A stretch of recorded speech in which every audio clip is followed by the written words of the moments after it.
Bantuan Hukum Persatuan Jaksa Indonesia ke Jaksa Pinangki menuai kritik. Belum munculnya tersangka lain dari institusi Kejaksaan Agung memunculkan pertanyaan sejauh mana keseriusan lembaga ini menyelidiki aktor lain yang terlibat suap menyuap sang narapidana Joko Chandra.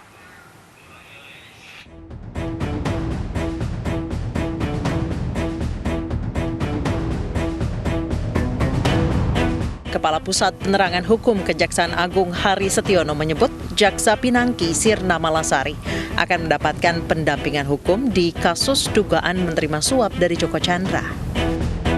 Bantuan hukum menjadi hak Pinangki karena ia masih aktif menjadi jaksa hingga saat ini. Tapi bantuan hukum bukan datang dari Kejaksaan Agung, melainkan dari Persatuan Jaksa Indonesia atau PJI. Khawatir akan jadi bias, Kejagung berjanji penyidikan terhadap Jaksa Pinangki tetap objektif. Mungkin pemahamannya keliru, dikira yang menjadi pengacara atau penasihat hukum itu jaksa juga. Mungkin itu ya, karena terjadi di institusi lain kalau tidak salah. Diberikan hak untuk didampingi pengacara atau penasihat hukum yang oleh pengurus PJI ditunjuk pengacara atau penasihat hukum dari luar kejaksaan, dari organisasi profesi pengacara. Penanganan kasus suap narapidana Joko Chandra di Kejaksaan Agung dinilai sangat lambat. Indonesia Corruption Watch atau ICW justru mengapresiasi polisi yang sudah menetapkan sejumlah tersangka, termasuk 2 jenderal di Mabes Polri.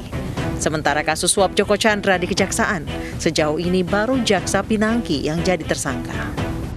Kalau kita memahami tindak pidana korupsi, tidak mungkin kejahatan tersebut dilakukan hanya oleh satu orang.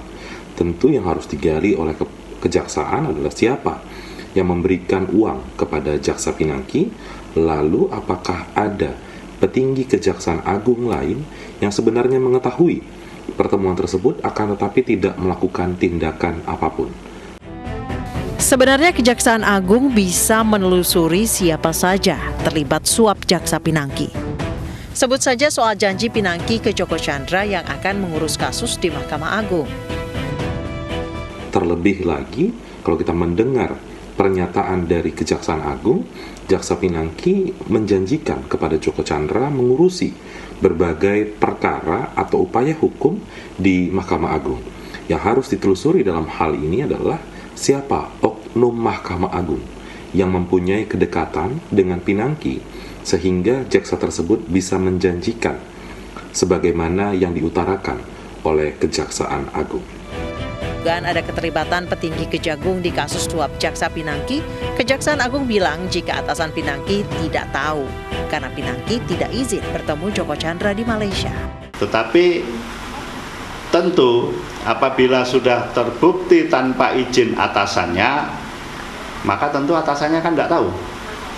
Karena mekanismenya, dia atau pegawai kejaksaan apabila bepergian ke luar negeri, itu wajib minta izin kepada atasannya. Nah ini nggak ada izin.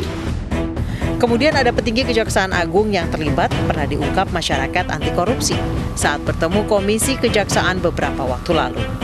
Maki mendapat data, ada petinggi Kejaksaan Agung menelepon langsung Joko Chandra. Tersebut melakukan komunikasi dengan Joko Chandra selama Joko Chandra masih di luar negeri di Kuala Lumpur.